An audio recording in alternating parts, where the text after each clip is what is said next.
Our whole life is a struggle against entropy.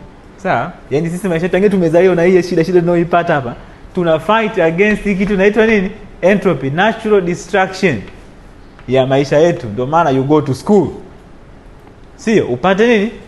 Education, yaani uwe educated na mazingira yako ujue yanaendaje. Si ndio hivyo? Unatoka. That's why we have churches. Sawa?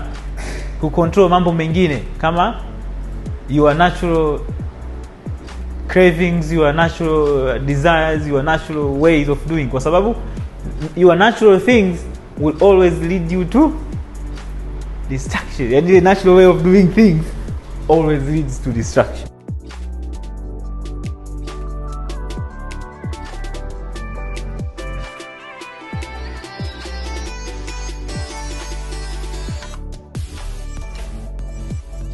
Yani ile vile vitu ambavyo unafanya with least resistance kutoka kwenye nafsi yako. Yani vile unapata resistance kabisa kuvifanya. I hope mnanipata. Mnanipata watano? This is very important.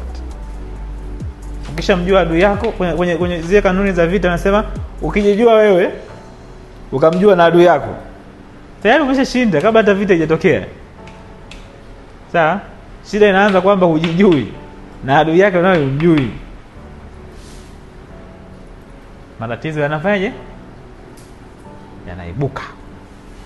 Step ya kwanza kutagua tatizo lolote ni ufahamu. Fahamu tatizo lako. Yaani tafuta fahamu tatizo langu liko wapi. Then vitu vingine kama vinafanyaje? Vina flow.